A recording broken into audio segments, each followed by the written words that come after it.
아, 오늘은 좀 야간이군요. 컴컴한데 불이 바뀌어서 이제 신호가 바뀌어서 이게 무슨 일입니까? 신호가 분명히 바뀐 거죠? 예, 파란불로 바뀌어서 천천히 주행을 하는데 아이고 이렇게 오른쪽에서 차가 나왔습니다.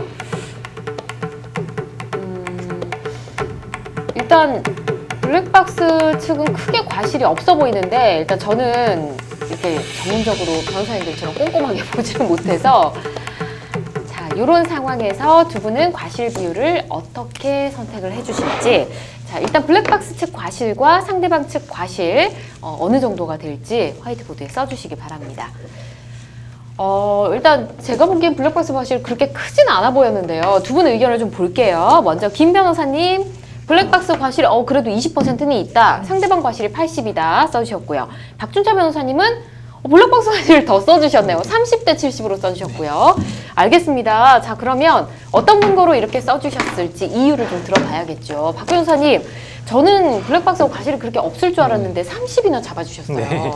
네, 뭐 블랙박스 다들 보셨겠지만 네. 상황을 이제 다시 한번 살펴보겠습니다. 네, 천천히 볼까요? 예, 사거리 교차로 같죠. 사거리 교차로 같은데 네. 먼저 블랙박스 차량이 뭐 정상적으로 진입을 하였다기보다 지금 빨간색 등화, 빨간색일 때 정지선을 넘어서 지금 진입을 했어요. 아, 저는 예. 신호가 바뀌었다고 생각했는데 그것만 보면 안 되는 거네요. 그렇죠. 예, 빨간색일 때 저기 정지선을 지금 통과를 해서 살짝 가고 있고 진입을 한 것이고요. 예. 뭐 우측 도로에서 지금 좌회전하고 있는 것 같은데 지금 이제 상대방 차량이요. 네. 상대방 차량도 신호 위반으로 보여요. 왜냐하면 지금 파란색으로 바뀌고 난 다음에 어느 정도 시간이 이제 지난 다음에 이제 그 진입을 했거든요. 네. 우측 도로에서.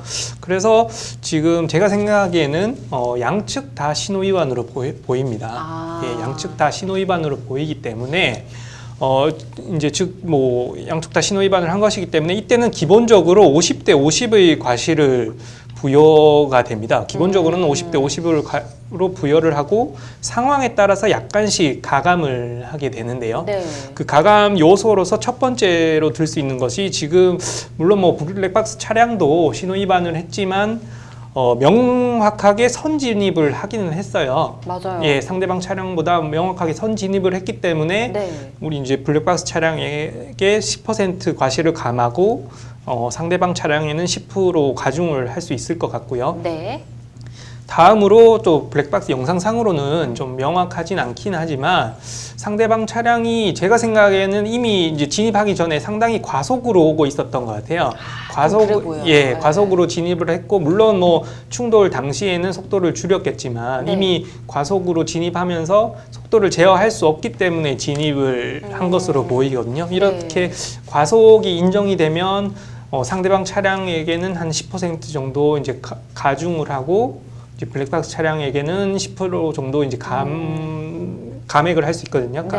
이제 가감을 할 수 있는데 그래서 결론적으로 이제 50에서 이제 우리 블랙박스 차량에는 20% 정도 이제 시키고 상대방 차량에는 20% 정도 가중을 시키고 그래서 결론적으로 한 30대 70 정도로 볼 수 있지 않을까 이렇게 생각을 하고 있습니다. 굉장히 하나하나 따져서 좀 냉정하게 30대 70 얘기를 해주셨는데 김태형 변호사님은 그래도 블랙박스 과실을 조금은 좀 낮춰주셨어요. 네네. 네, 뭐 저도 결론적으로 말씀을 드리면 저도 박 변호사님과 동일하게 블랙박스 차량과 상대 차량에 모두 신호 위반 인정이 된다는 건 동일하고요. 네. 사실관계도 파악한 거는 지금 동일한데 다만 제가 이제 이 과실 비율을 이렇게 정한 거에 대해 조금 구체적으로 설명을 드려보겠습니다. 네. 우선 지금 블랙박스 차량은 출발한 이후에 대략적으로 뭐 1, 2, 한 3 정도 초 안에 이제 그 녹색 등화로 변경이 됐는데 일단은 박 변호사님께서 말씀하신 것처럼 적색 등화인 상태에서 한 2, 3초 내에 녹색 등화로 변경이 됐기 때문에 미리 그러니까 녹색 등화로 변경되기 전에 출발을 했던 부분에서 좀 과실이 있는 것 같습니다. 이런 걸 소위 예측 출발이라고 이야기를 하는데요. 그런데 그렇다고 하더라도 예측 출발이 이 사고와 인과관계가 없다고 하면 이 사고 자체에서는 과실 비율 인정이 되지 않을 수도 있는데 실질적으로 이것을 보았을 때 블랙박스 차량은 자신의 신호를 이제 확인을 하고 출발하기 전에 좌우를 살핀 다음에 혹시 신호가 바뀌기 직전에 녹색 등화가 점화되기 전에 그 전에 혹시 무리하게 좌회전을 시도하는 차들이 있는지 네. 그걸 대비하고 먼저 출발을 했어야 합니다. 그런데 아. 그렇지 않고 오히려 2, 3초 전에 출발을 하였는데 네. 만약에 이 블랙박스 차량이 2, 3초 뒤에 출발을 하였다고 하면 이 사건 사고가 발생하지 않았을 가능성이 좀 있어 보입니다. 그래서 이 사건 사고와 블랙박스 차량의 그 신호 위반 과실이 인과관계가 있다고 일단은 판단을 했고요. 네. 실제로 유사 사례에서 대법원의 판결이 있는데요. 적색 등화의 정지선을 넘었고 신호가 바뀐 뒤 사고가 난 사안에서 상대 차량은 신호 위반의 과실이 있음이 명백한데 미리 출발하여 적색 등화의 정지선을 넘은 것도 신호 위반에 해당한다는 취지의 판결이 선고가 된 바가 있습니다. 그래서 유사 사례에서 이미 이렇게 예측 출발을 한 경우에도 차량의 과실이 있다고 인정된 사례가 있었고 그 사안에서 한 20% 정도 인정이 되었기 때문에 저는 20%라고 생각을 했습니다. 네. 그렇군요.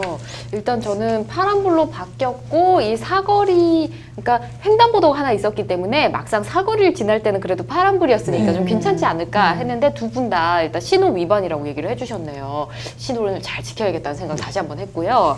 그리고 만약에 이 횡단보도가 앞에 있지 않았습니까? 그래서 지금처럼 적색에서 녹색으로 확 바뀌었는데 갑자기 좀 뒤늦게 지나가려고 했던 사람이 횡단보도로 뛰어들어서 사고가 났다면 그때는 과실 비율이 좀 어떻게 될지 이걸 좀 가정해가지고 좀 네. 해볼까요? 네. 뭐 아주 찰나의 순간일 것 같은데요. 그렇죠. 예. 네. 일단은 뭐 차량이 지나갈 때 이제 차량이 뭐 녹색 등화에서 정상적으로 진입을 했는데 중간에 네. 이제 바뀌었고 뭐 이제 그 보행자는 뭐 급하게 진입을 했다면 바뀌자마자 확 예, 들어오는 예. 경우도 있으니까. 뭐 차량 입장에서는 조금 사고를 피하기가 어렵겠죠. 그쵸. 예, 그래서 뭐 법이 뭐 전혀 아무리 운전자고 뭐 보행자 상황이라고 하더라도 운전자에게 뭐 사람한테 기대할 수 없는 정도의 어떤 주의 의무를 요구하지는 않거든요. 네. 그래서 뭐 지금 가정적으로 말씀하신 상황이라면 뭐 차량에게 과실을 부여하기는 조금 힘들 것 같습니다. 아, 그래요? 예, 예. 그러면 횡단보도지 않습니까? 네, 그래도. 예. 그러면 뭐 0대 100 이렇게 나올 수도 있는 건가요? 예, 그렇습니다. 그 뭐 횡단보도 사고라고 무조건 뭐 더 주의 의무가 부여하는 것은 맞습니다. 그렇지만 구체적으로 뭐 방금 말씀하신 대로 뭐 그 보행자가 급히 뛰어나다가 거의 뭐 스스로 박는 거랑 다름없는 상황이라면 네. 아무리 차대 뭐 사람이라고 하더라도 차에게 과실을 부여하기는 좀 어렵다고 봐야죠. 그렇군요. 아마 이런 일이 일어난 경우는 거의 없겠지만 네. 저희가 만약을 예상을 좀 해서 한번 분석을 좀 해봤습니다. 참고를 해주시고요.